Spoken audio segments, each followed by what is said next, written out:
You're doing well. At least, that's what everyone thinks. You're 31.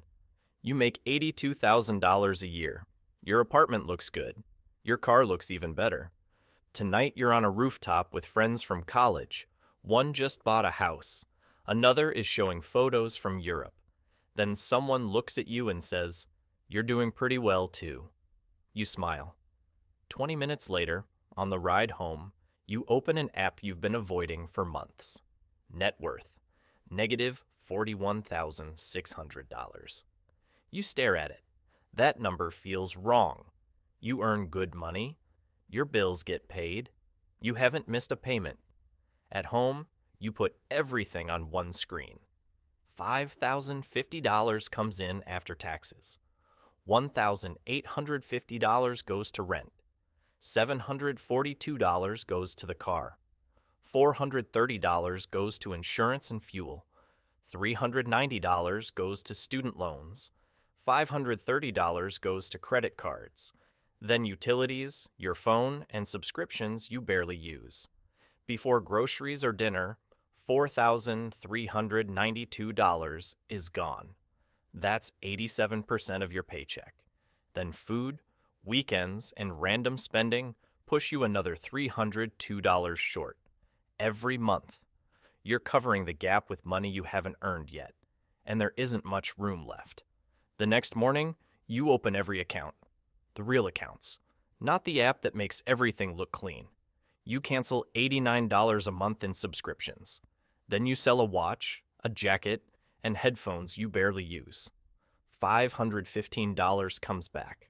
That bothers you more than it should. You remember buying each one. You remember the quick little lift when the order went through. The charge stayed longer than the feeling did. For the rest of the month, you try one rule. Before buying anything you don't need, you wait until the next morning. Most mornings, you still want it. You just don't want it enough to borrow for it. You turn down 2 dinners. You bring lunch to work. On 2 Saturdays, you help a friend count inventory for his small business. It's boring. You're tired when you get home. You don't tell anyone about it. That pays $320. At the end of the month, you open the credit card account. Last month, $17,650. This month, $16,970. Down $680.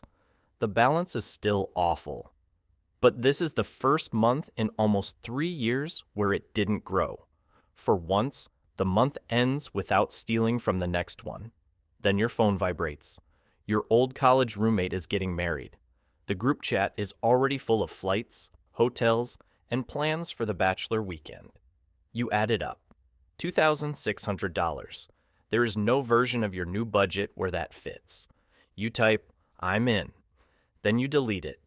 You call your friend and tell him you'll be at the wedding, but you can't make the weekend trip. There's a pause. Then he says, "Okay, we just thought you'd be there." You tell him money is tight. The words feel strange. The card would approve the whole trip. You could go.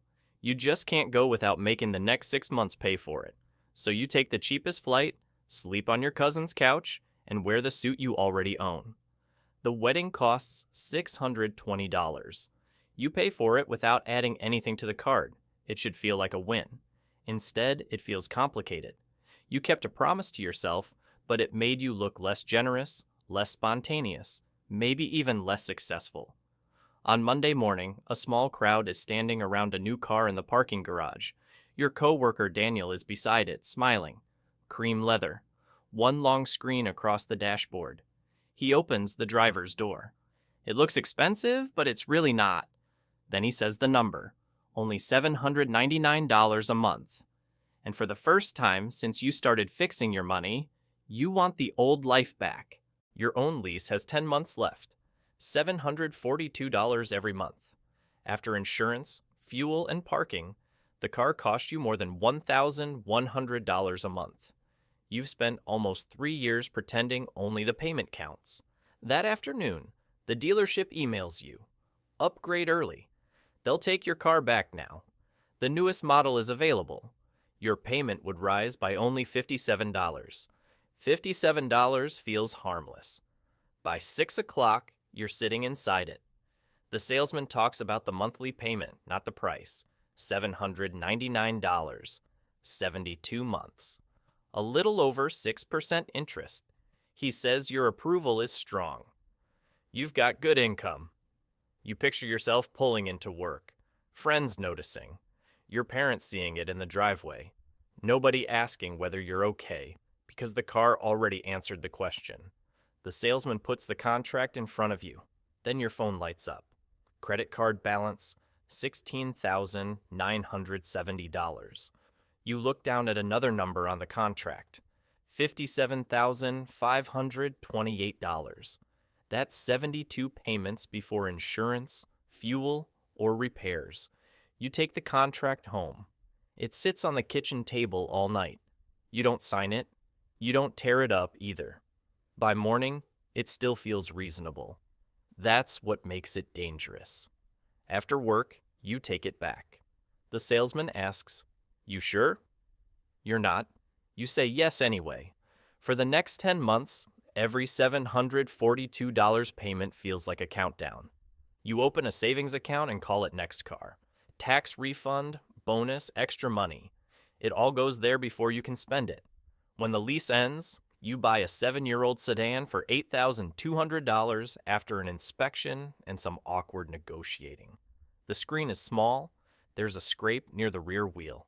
The seats don't remember anything, but there's no monthly payment. Your insurance drops. Fuel costs less. Transportation goes from more than $1,100 a month to under $400. Nearly $800 stays with you. You send most of it to the cards. $17,000 becomes $14,000, then $11,000.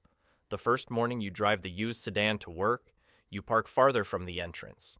You don't want Daniel or anyone else to see you getting out.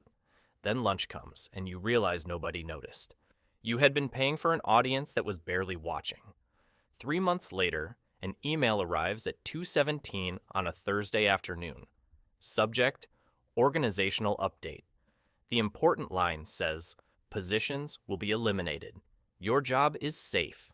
For now, Daniel's isn't. By 5, he's carrying a cardboard box toward the parking garage. You help him load it into the same car everyone admired 3 months earlier. He says he'll be fine. He has experience. He has contacts. Then he looks at the car and says, "I've got maybe 5 weeks before this gets bad." He says it like a joke. It doesn't sound like one. That night, you run your own numbers. You're not safe either. If your job vanished tomorrow, you could cover a little over 2 months by cutting everything non-essential.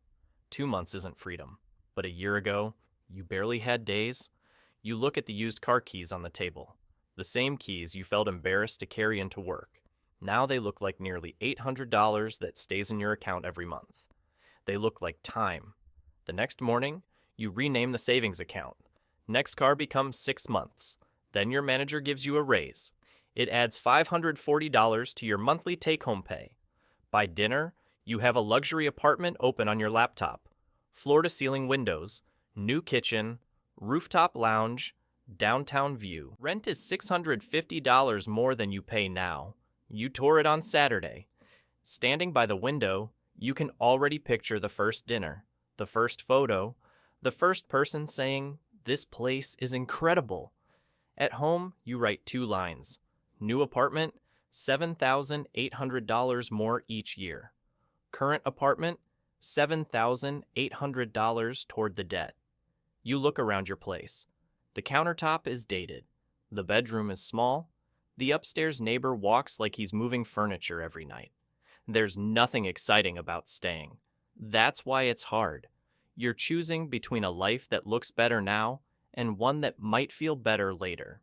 The leasing agent calls Sunday night. Someone else is interested. You open the application. Then you look at the credit card balance.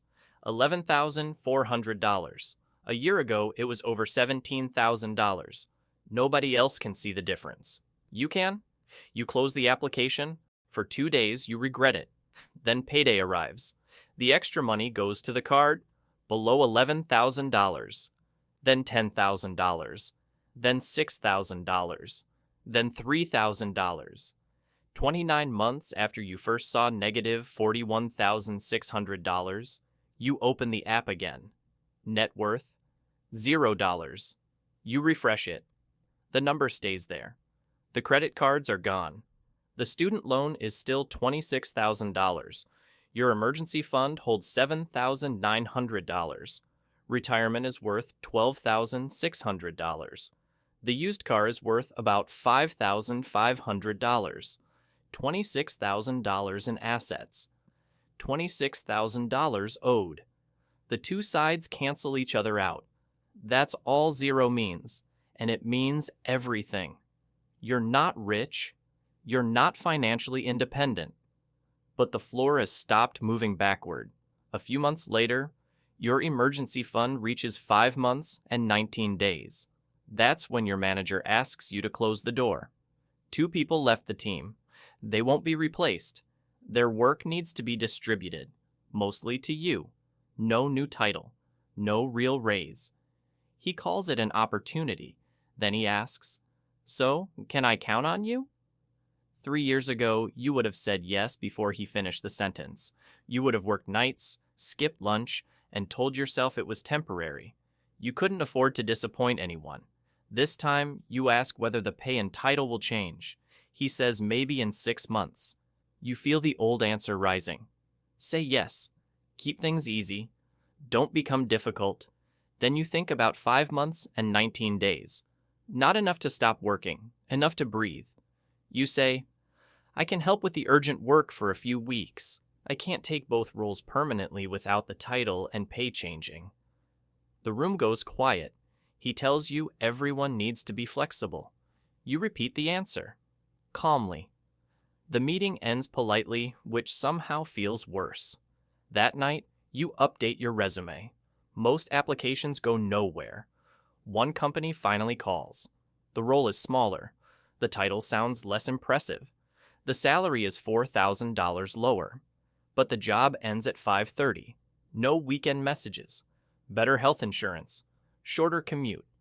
The lower salary costs about $220 a month after tax. There was a time when you spent more than that just trying to make your life look slightly more expensive. You accept? Your current company suddenly offers a better title and more money. 3 years ago, that was exactly what you wanted. You turn it down. On your first Friday at the new job, you close the laptop at 5:28. No message arrives. No last-minute request. No email marked urgent.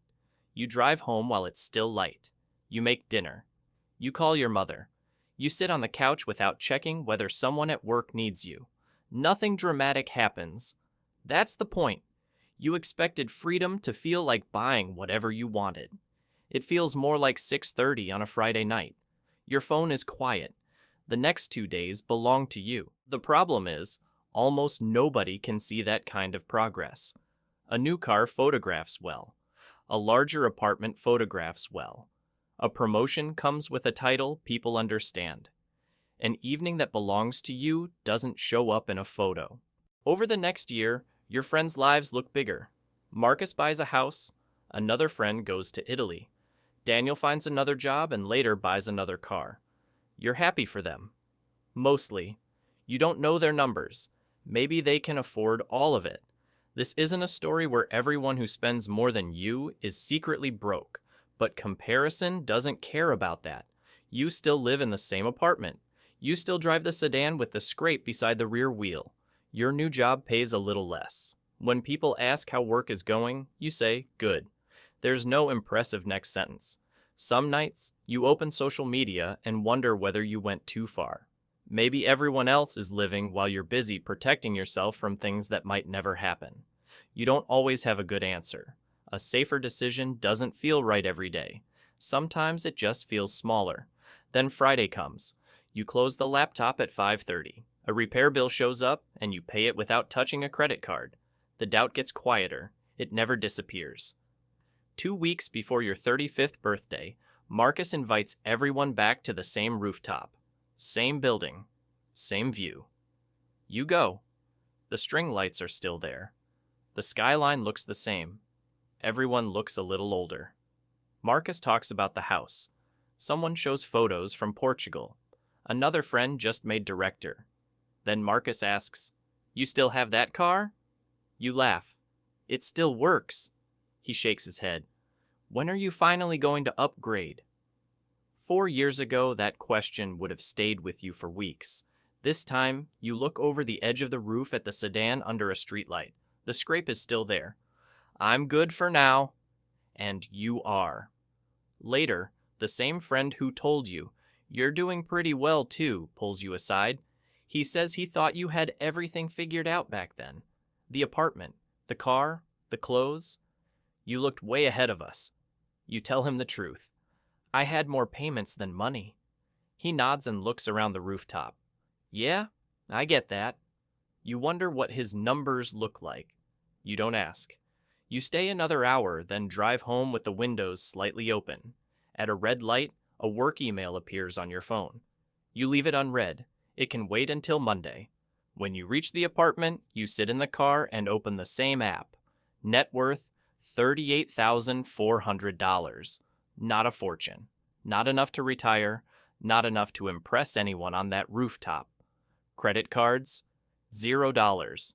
Emergency fund, 6 months. Car loan, $0.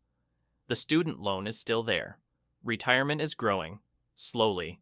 But if the car breaks, you can fix it. If the job changes, you can leave. If your manager emails this weekend, you don't have to answer. And if nobody thinks your life looks impressive, nothing happens. You lock the phone and walk upstairs to the apartment you once felt embarrassed to keep. Tomorrow morning, it will look exactly the same. Same couch, same countertop, same view. But the life inside it is different. You stopped spending money to prove your life was moving forward. And that was when it finally did. This video is for educational purposes only and does not constitute financial advice. Always consult a qualified financial professional before making any financial decisions.